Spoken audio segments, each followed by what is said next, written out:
Sobrang crispy. Ang sarap. Hindi siya maalat. Hulaan nyo guys kung ano nga itong i-unbox ko. Huy. Sobrang natutuwa ako sa mga seller na naglalagay ng mga ganito. Sinesecure talaga nila yung package kahit naman hindi babasagin or what. Kasi naglalagay sila ng mga ganitong sticker, diba?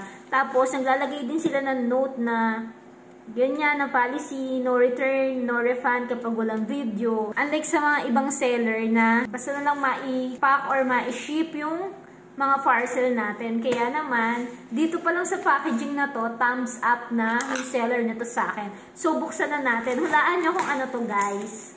Hindi to babasagin pero sinecure talaga ni seller ang package na to. Huy! Tcharan!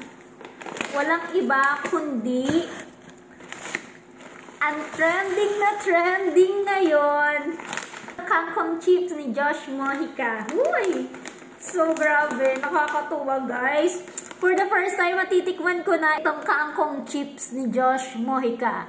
Grabe, sobrang favorite ko yung kangkong. Kaya naman, for sure, masarap talaga to. So, alamin natin, bakit ba talaga nag-trending to ngayon?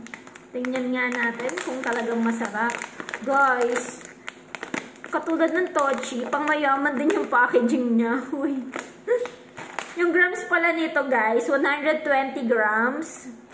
And, ayun guys, pang mayaman din yung packaging niya. Meron din siyang double seal. Uy, grabe. Yung batang hindi makabili dati ng Nova Piatos at Bicat, nakakatikim na ngayon ng mga pangmayaman snack. Uy, grabe, ang bango ha. Hindi ko pa nabubuksan.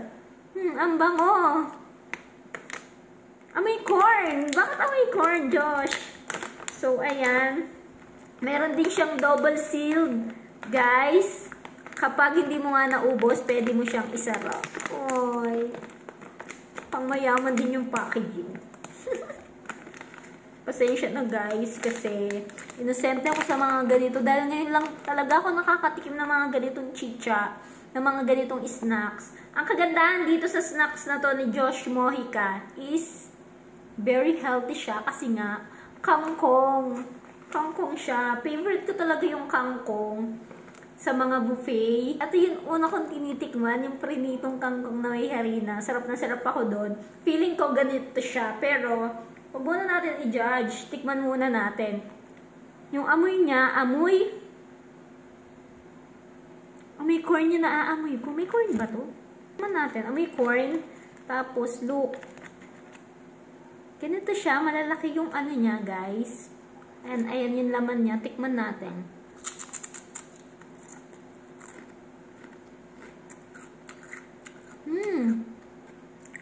Ang sarap. Kakaiba yung lasa niya, guys. Classic flavor lang pala to. Meron iba't ibang flavor ang kangkong chips ni Josh Mojica, guys.